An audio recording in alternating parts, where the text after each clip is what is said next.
Orlando has long been known as the City Beautiful, also known as the City with a Sound. Live on stage. The sound. Orlando. So, is they ready?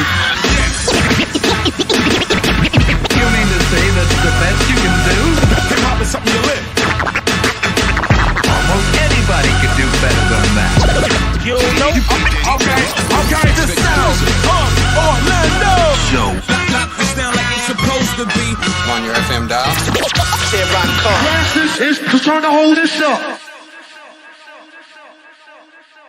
What's going on, party people? What is going on? We're back on the Soul Show. It is a Tuesday approaching Memorial Day weekend. Got Lakers playing tonight. Go Lakers. Very great day for the NBA right now. Everybody is just battling, and it's just, man, what a great round one this is, man. It's so dope.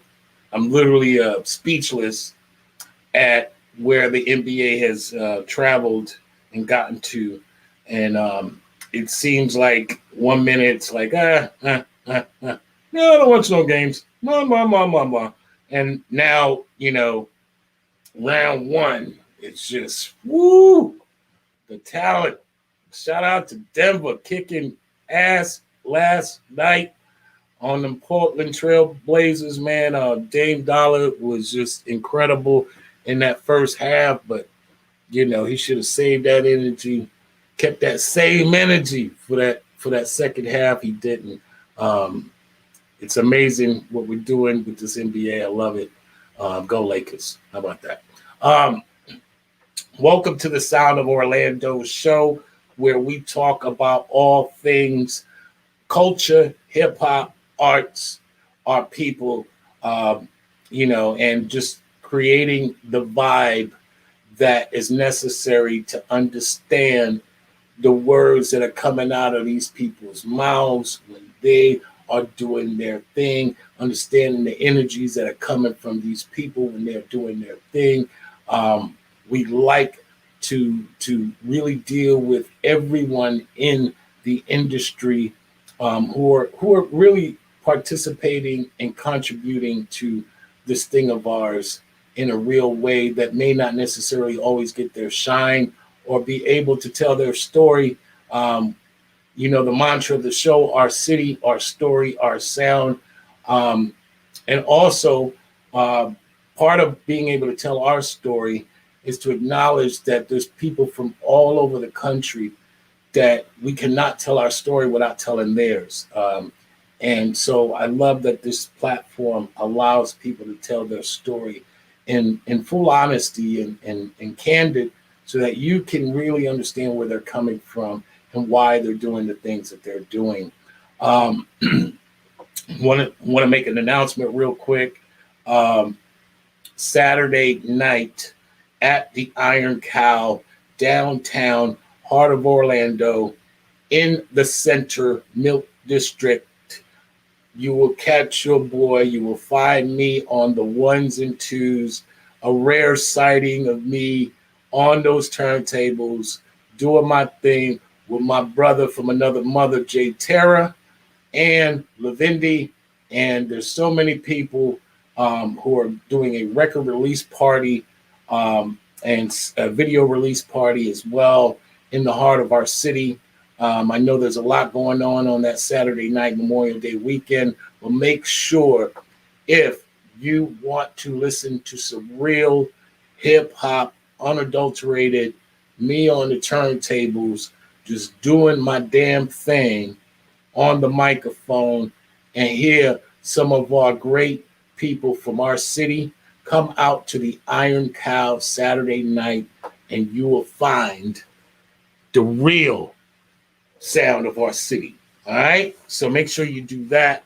And also too, as many of you know, I've been under the weather for the past week. I'm hoping to get out of this slump. It sucks. So all prayers are accepted, and hopefully we can get through this particular chapter, if you will.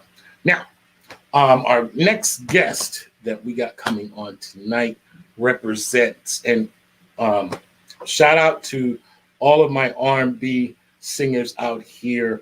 I love having my R&B singers on. This platform is not just about the knuckleheads, the hardheads. Just ain't all about men. We got to have our female representation on the show. So I'm so honored to have 2 days in a row some dope queens out here doing their damn thing and just making it happen and putting the queens on the map, you know. So without further ado, representing Ohio by way of Indiana, this next singer and songwriter is just doing her damn thing. I heard her music today for the first time, and I was completely blown away. She's got production by Phantom of the Beat. If you don't know who that is, it's Haj G from UMC's Grammy Award-winning producer, Staten Island represent.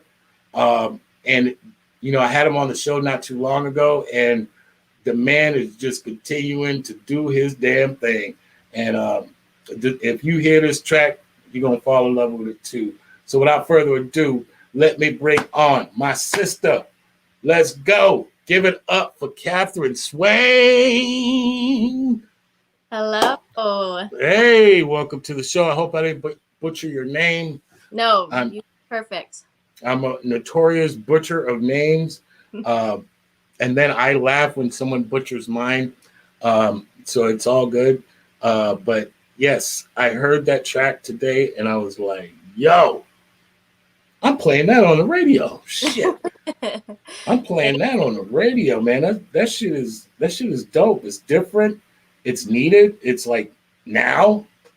It's like, yeah, this is what we're talking about when we're talking about this music thing.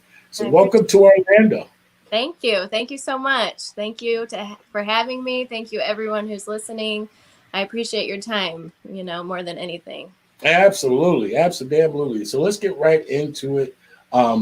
What, you know, coming from Indiana, which is the Midwest, you know, the styles and approaches of music are so crazily diverse. You have that Mississippi River, you know, corridor, which, you know, you go from Louisiana, St. Louis, Chicago, Gary, you know, and it's just, you know, Tennessee, you know, you Memphis, you got all these different cultures and sound, and you know, a lot of times you don't hear enough about that Ohio River connection, that corridor that's brought a lot of great tunes, you know, and you know, you got Georgia, you got what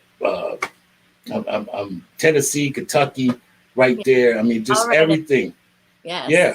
And my early childhood was in Cincinnati, so that's where I started, and then we ended up in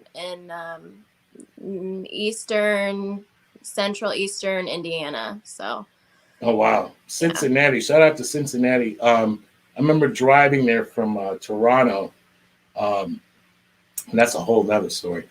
Driving there from Toronto and going down, coming in through Detroit, and just driving down, I believe, what is that, 75? Yep, 75, and going right through Cincinnati, and was like, what a damn contrast. Yeah. Going from, you know, or seeing what all of that Detroit, that Flint, and just keep riding down, and then like, it almost seems like it was, you know, in the middle of a desert. Like, it seemed like they just planted a piece of New York in Ohio, which is crazy.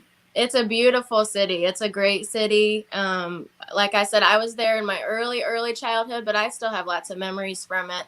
And my brother lives there now. My uncle lives there now. So it's a gorgeous city. And if you ever have a chance to visit, I definitely recommend doing so. Yeah, it's a crazy town. Like, it's so like you said, it's clean. It's got all these crazy New York City bridges. Yes, which is pretty dope. And but yeah, what a contrast from Cleveland. Right. Like it just, like Cincinnati is like the Miami of Ohio, if you will. It's just, you feel like you're in the city there, and then it goes back to being that Midwest feel for the rest of the state, that big ass state, mind you. And then you said you went to Indiana, which is kind of another contrast, if you will. It was a big contrast from being in Cincinnati for sure. Small right. town, yes. Yeah, I got family that lives in Holiday Land or Holiday World or Mm-hmm. Yep. yeah, it's like when she told me that place is like built around like the town is built around an amusement park. Yeah, And, I've never been there, but obviously lots of people I know have been there, and I think it's pretty cool though. It's just a cute little amusement park. I know like a lot of people go to Indiana Beach there. I think that's the same area, and yeah, a lot of summer fun for sure. Yep. It's mostly flat there, right? Yes, Indiana's very flat. Southern Indiana's not too bad, but the rest of it is flat. Yeah, I think so. Right, you're right, because that butts up against Kentucky Yep. and Tennessee. But yeah, that mostly it's weird. It's like because you go to Illinois. Illinois is kind of flat too. Now that I think about it. But then you cross the Mississippi River, and it's like hills, mountains, hills, Ozark, hills. And I know all of this because, like I said, I lived in Kansas City for 12 years, Missouri. Missouri, for anybody that's checking, not Kansas. And same thing, you go into Kansas, and it's just flat. But as soon as you cross the bridge over to Missouri, it's like you get all these hills, and it's just Yeah. beautiful. Yeah. So, talk about how was your introduction into R&B growing up in that Midwest in Indiana, and what was your exposure to just all things R&B and singing and songwriting, if you will? Well, when I was first introduced to R&B would definitely be because of my brother's influence. He's like 4.5, 5 years older than I am. So growing up in Cincinnati at that time, so it would have been like between the mid and late 90s era. Okay. I would have been like 6, 7, 8 years old. And I was highly influenced by him and the music that he listened to, which is mostly like hip hop. But some R&B there because you were in that stage where like Mariah was the first real R&B artist that I listened to and paid attention to being very young, but she did a lot of music with hip hop and rap at that time. So I think that's why I was introduced to her and why my brother would have been listening to hers because he listened to artists that she would be featured on and vice versa. So she's really the first artist R&B wise that I delved into, like her CD. Rainbow was one of the first CDs that I remember having as a kid. So yeah, my brother highly influenced the music that I listened to. And then like right at about that time, a couple years later, would have been the late 90s. We moved to Indiana around that time, and that's kind of like when the 90s pop era started. So you have like Britney and Christina came out, and then NSYNC and Backstreet Boys and Jessica Simpson, and then I like really delved hard into Christina Aguilera because I'm a big giant Christina Aguilera fan, and I don't know what it was about her, but she's very poppy, but also has a lot of R&B influences. And so her music definitely has influenced me big time. Absolutely. She's that girl got a voice on her with no let up. She still got it to this day. But she was active, as poppy as she was, which, some of it has to do with her production. Right. She's not a producer. This is what, a lot of the grooming during that time was about. It was about grabbing these artists that you mentioned and giving them a sound that was kind of uniformed, if you will. Right. And dancey.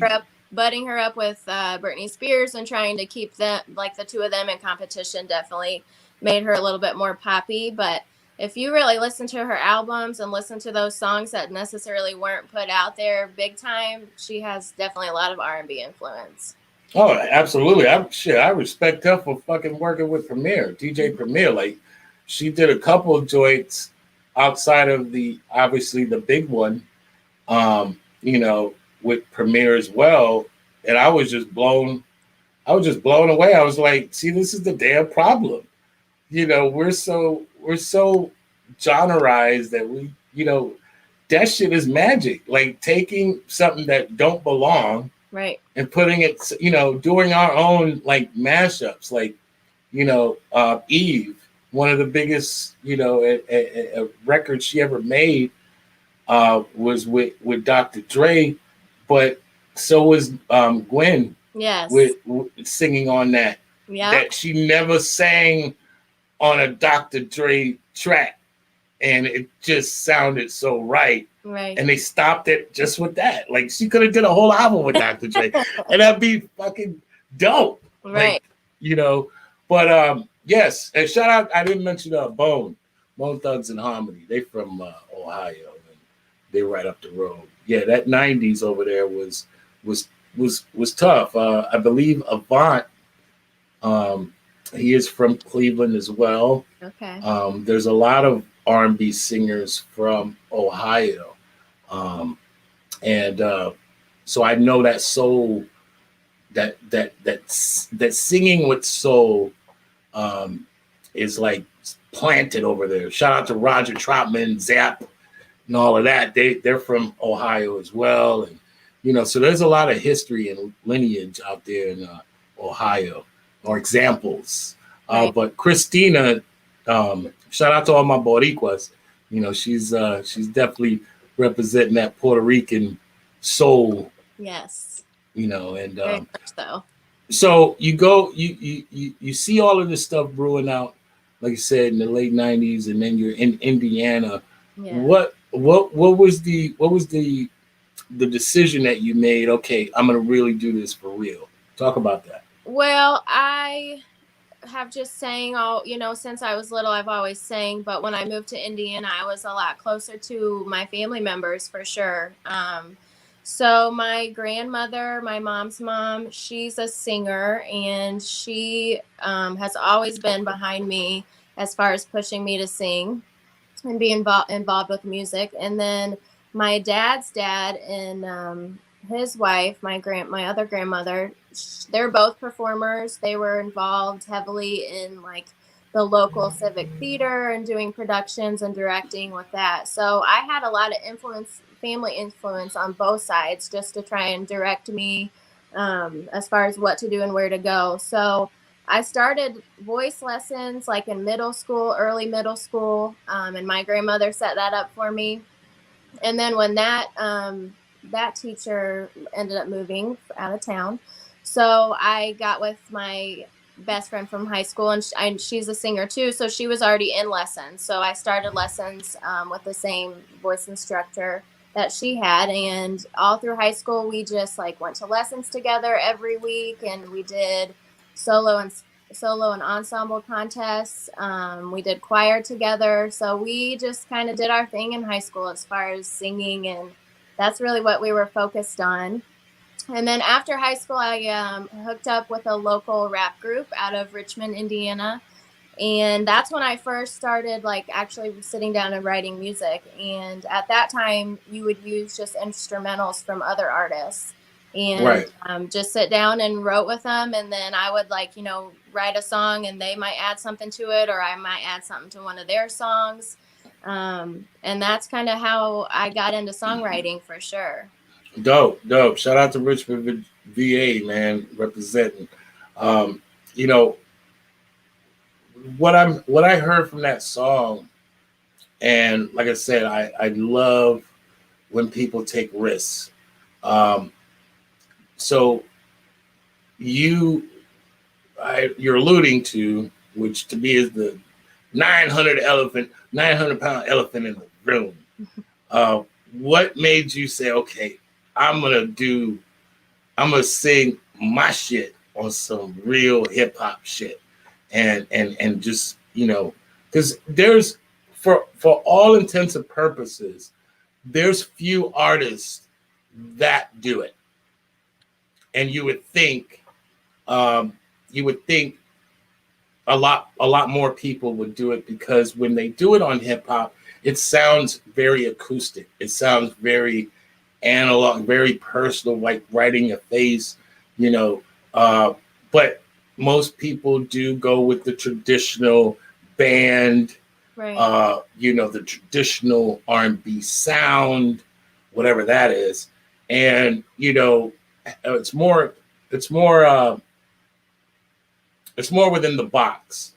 But when you hear artists like, you know, Tiana Taylor, Mhm. Jasmine Sullivan, Yes. Missy, you know, and people of the like, that obviously Beyonce, you know, people Right. that take what normally would not be done and then do it on something that, you know, what was that moment for you? What made you take? Because a lot of people, and I see it all the time down here, you know, across the country. I mean, there's a level of fear in stepping out of your proverbial cage, if you will, Right. when it comes to doing stuff like that. So just talk about like what made you say, nah, fuck all that, I'm doing that.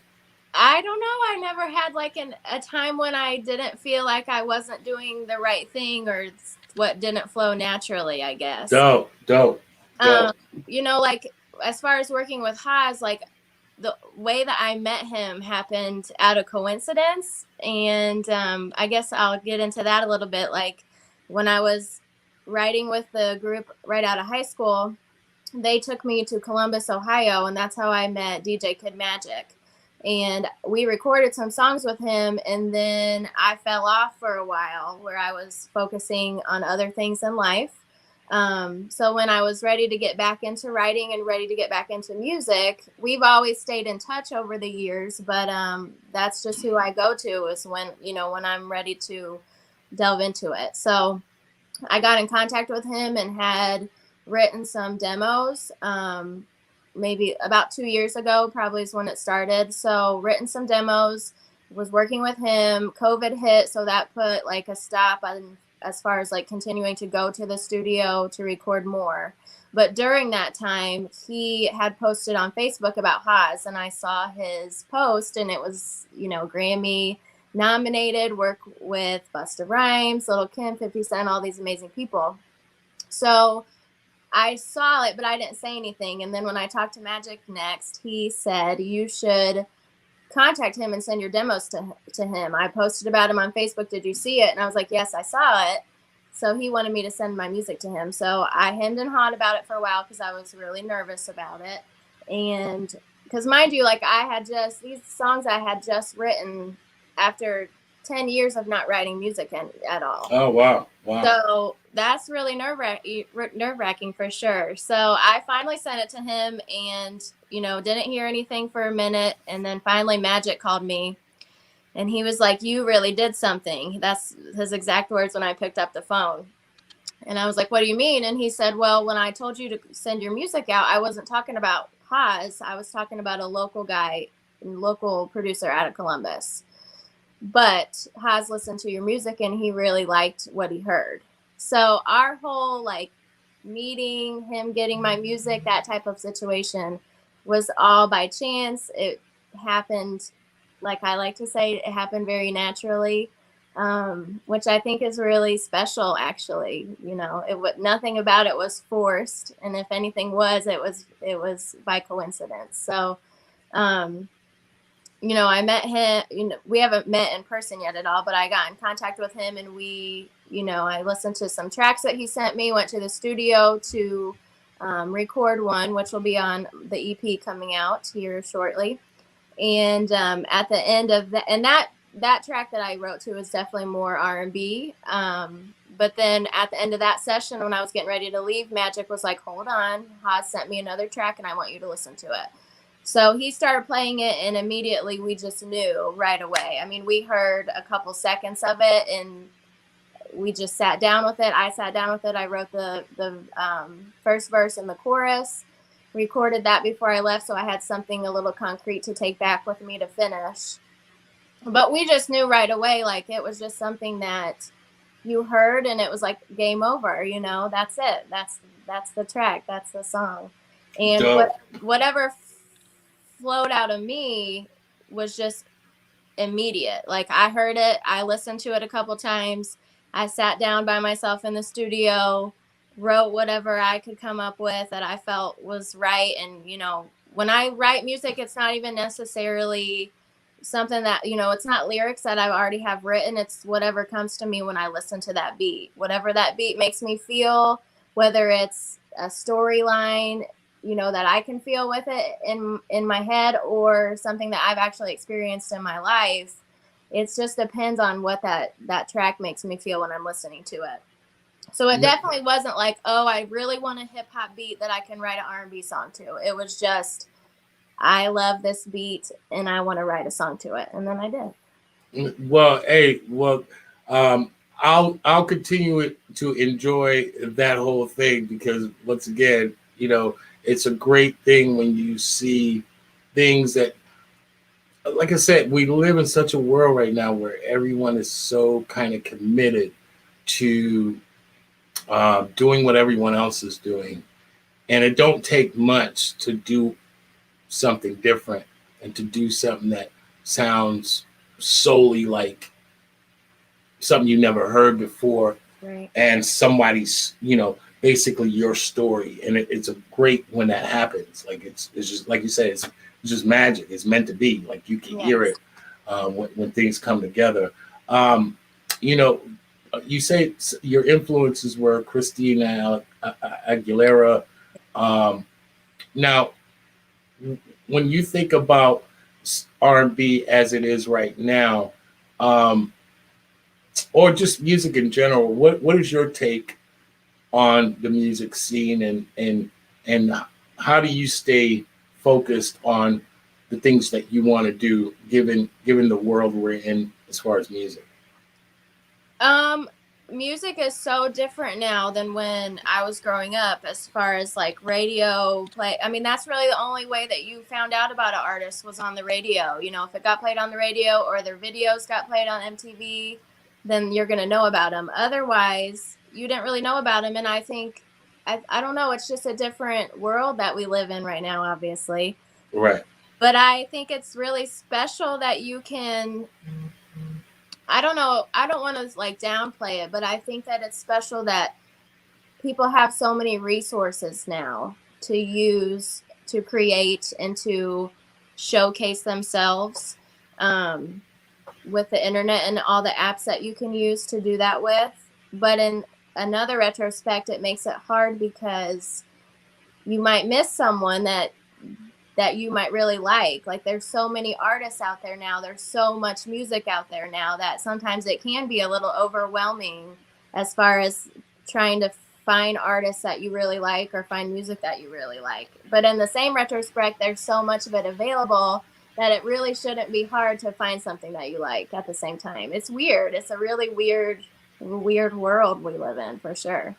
Right. And I love what you said, you know, the idea of sometimes less is more, sometimes more is less.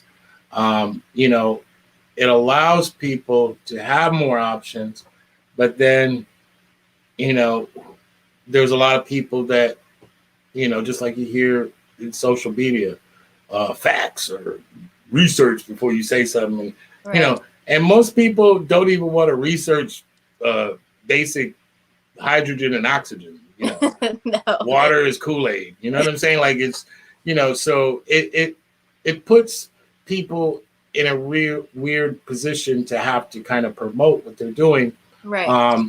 In a way in which makes you realize the power of companies. Yes. And what they offer, what they bring to the table, because having to navigate that landscape without help, shout out to MJ, you know, it can be very difficult for an artist to focus on that and their creativity.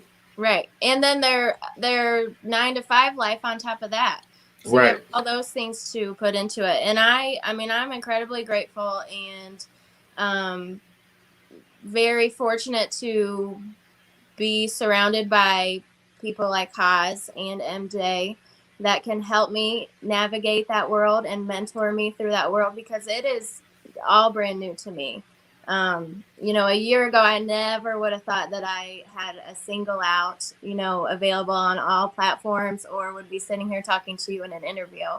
So once I started delving into that, especially like the PR side of things, it's a different world and I'm learning so much, just going along with it and trying to take it all in at the same time.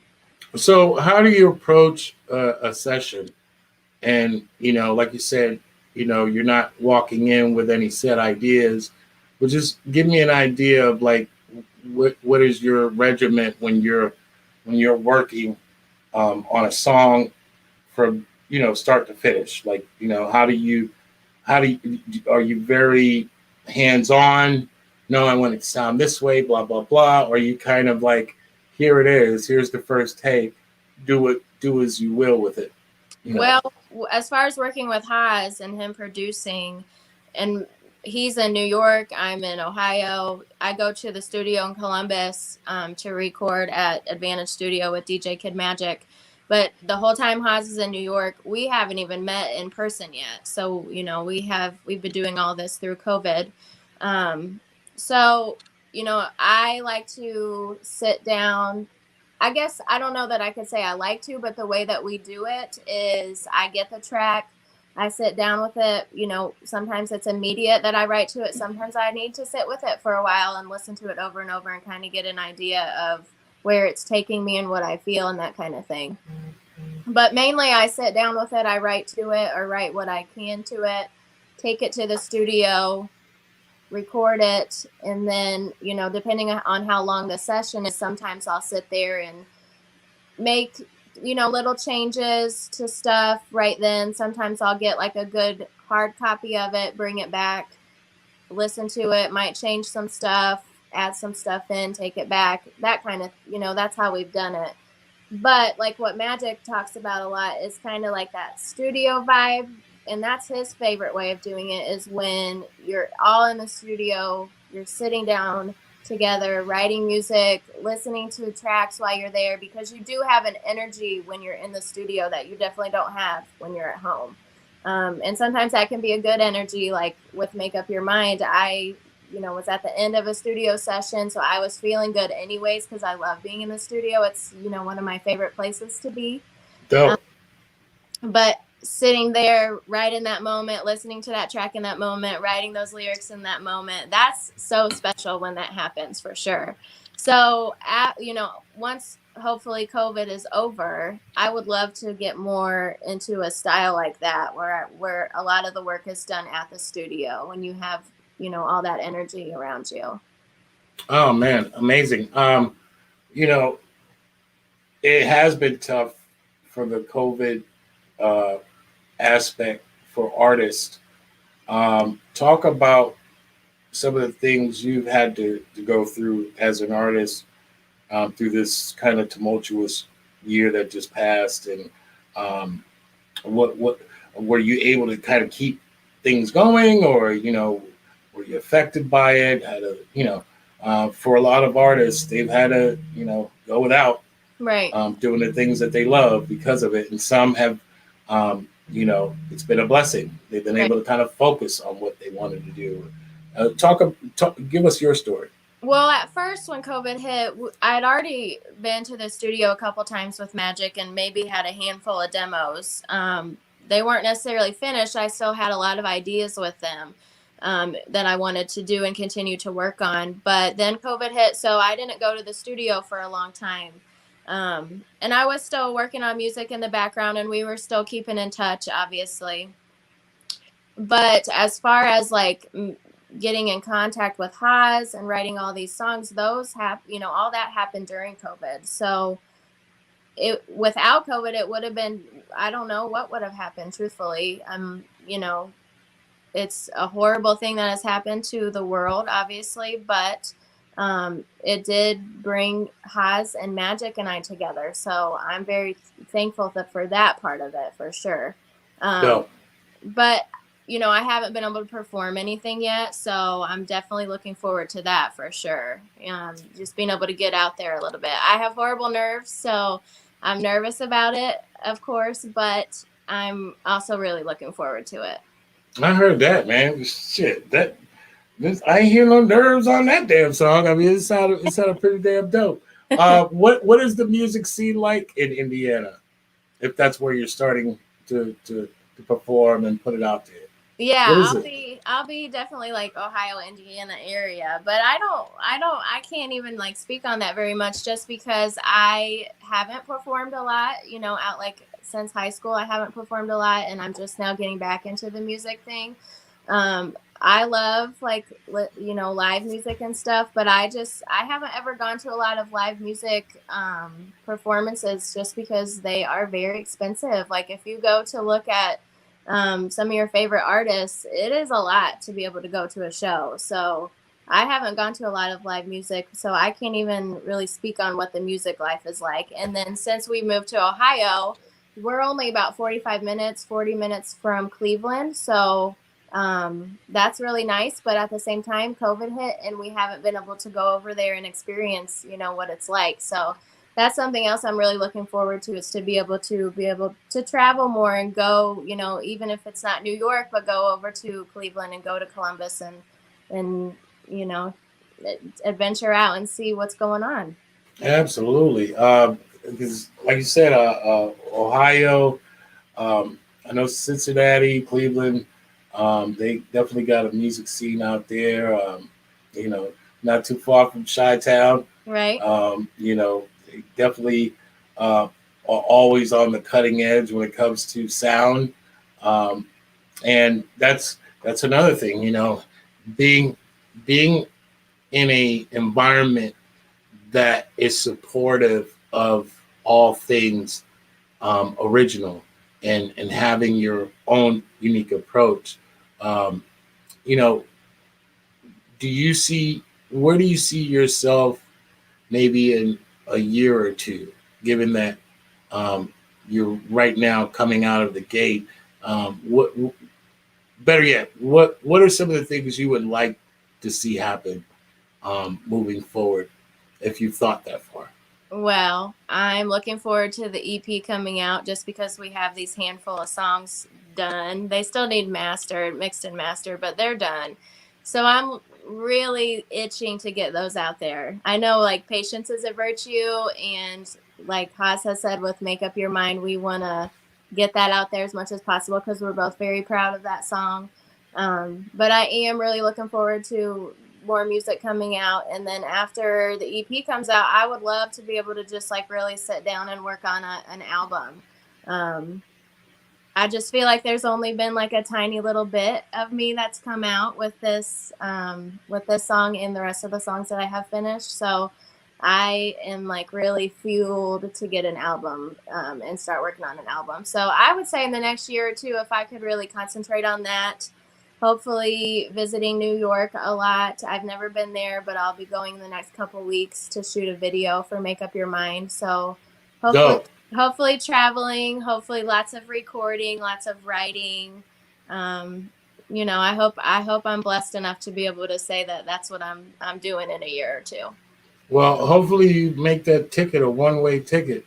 You know, don't round trip too fast, because you know, New York is a vibe. And like you said, to be able to work in person, kind of meet other people and go out there and just experience that whole. If you've never been there, that's a whole nother story. Like, I'm so excited. I'm so excited. You know, even for your track, you will visually see the track. Right. You'll visually see why that track that you're on sounds that way. Well, and that's how New York is so special, because I've never been there. But when I heard that song and I heard that track, I looked at Magic and I was like, that's a New York track. That's a New York song. That feels like New York. I've never even been to New York, but that's what it felt like to me. Right. And you will visually see it. Right. Like especially like wherever he's from Staten Island. I don't know if he still lives in Staten, but if you get to go to Staten Island and see that vibe versus New York City, a Manhattan, and see what that is, it'll really give you perspective on the sound and why it sounds that way. And it's mind blowing. It would literally change your life to go there under those circumstances, to shoot a video, to hear your music there, and it would kind of all come together and make sense. And I'm like I said, get your ass a one-way ticket because I don't see you coming back that damn fast. I just don't like it. Just one thing I love about New York, man, is the ability for things to just keep on going. For crazy people, and I say crazy because that's my funny way of calling creatives. Creatives, like, we're crazy just by nature. Creatives are crazy. We're fucking Looney Tunes. And anytime and any damn time you could fall like Alice down that damn rabbit hole, right. Most of us will. So it's got to be the right circumstances for you to let go of that ladder or the edge. Right. And when you find that place, which is New York City, it's very difficult to ever reach for a ladder again. You just want to keep falling. Like this is completely and utterly dope. Especially for, like I say, if you're starting out and you're wanting to create an album, Electric Lady Studios is one of those places, that if you could ever record there and do some vocals, there's some titans in the R&B center. That's Jimi Hendrix old studio in New York.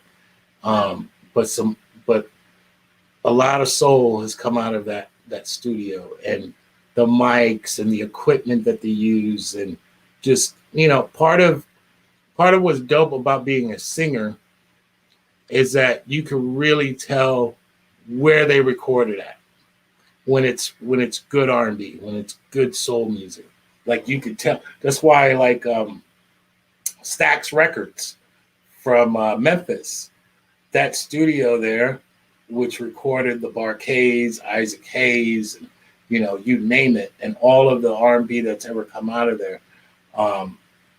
That studio didn't sound like any other studio on the planet. Wow. It sounded like that studio. Right. And so when you did your vocals there, same with Motown, you did your vocals there, it just had that sound. You could hear it. So yes, definitely, if you can, go out there, record, and get that circuitry going, because it's a whole next. You never know. We might be talking to you, live from New York. It's Katherine Swain. Like that would be amazing. Yeah, I mean, it's out there, and you never know what it is until you actually go to New York City. And if you can make it there, you can make it anywhere else. Now, I'd like to ask you on the state of music, just in general. What do you see for 2021? Are we in a good space moving forward, or are there things that can be worked on? What is your take on all things 2021 as we head into the golden corral of music this summer? Just in general, with music in general? Yeah, I think it's nowhere but up from here, especially with COVID the past year. If you've been able to create during COVID, then that's wonderful. And then you have something now to bring out for everyone while everyone is just coming out of their COVID quarantine. So I think it's probably going to be a lot of energy and very exciting, and hopefully, everyone is safe, but hopefully everyone gets to enjoy and just listen to what other people have created for themselves and for them, Absolutely. Where can they find your music right now if they want to listen to all things Katty Swain? Where can they find you? You can find the song on all streaming platforms, so Apple Music, Tidal, Spotify, all those things. You can find it on Who Mag Distribution Volume 3, Women of the World. Yeah, so you can find me on Instagram and Facebook at the K Swain, Swain. Dope. It's been an honor and a privilege to have you on tonight. You did good, Mama. Thank you. And we'll be looking out for your music from here on out. Keep us informed of what you got going on. You're always welcome back on the show. And hey, like I said, we always need a story to be told, and we're just honored to be a part of that story that you're sharing moving forward. Thank you, and I'm honored to be here. Thank you for taking your time to talk to me, and I really appreciate it. It's been great. I've had a great time. Absolutely. Give it up for the one and only Katherine Swain. Let's go. Thank you for coming on the show tonight. Thank you. Yes, this is what we do, party people. Shout out to my man, Pressure. What's going on, Process? What's going on? Shout out to you, brother. I butchered your name. I told you I'm a habitual name butcher. But, man, it was great having her on, talking about all things soul, R&B. Like I said, this Saturday night, I will be in the building at Iron Cow in the heart of Orlando, downtown. You want to hear that hip-hop spun right? Come see your boy, man. Check out my peoples, the sound of Orlando, my man Jed Terra, Lavendi, so on and so forth. They'll be doing a video single release party Memorial Day weekend this Saturday night at the Iron Cow in the Milk District. Please believe me. And tomorrow we'll have my man, my crazy brother from another mother, Low Balls, on tomorrow. Man, that should be a fun show. Okay. Now, if you know anybody suffering through any kind of depression, feeling down about their life, their situation, be a good neighbor. Go up to these people, man, and just maybe if you can't even say a damn thing, give them a hug, man, or shake their hand, or give them a nod. Acknowledge them, man. A lot of people around us are going through things, and everybody's trying to be the hero of their own movie, man. Take some time out. Go say you love them. Go say, hey, you're not alone. Whatever you need to do, be a better neighbor to your people. We need that. 2021, baby. It's all about that. Let's spread love. It's the Orlando way. Let's go. Orlando has long been known as the City Beautiful, also known as the city with a Sound. Live on stage. The sound. Orlando! So, is they ready?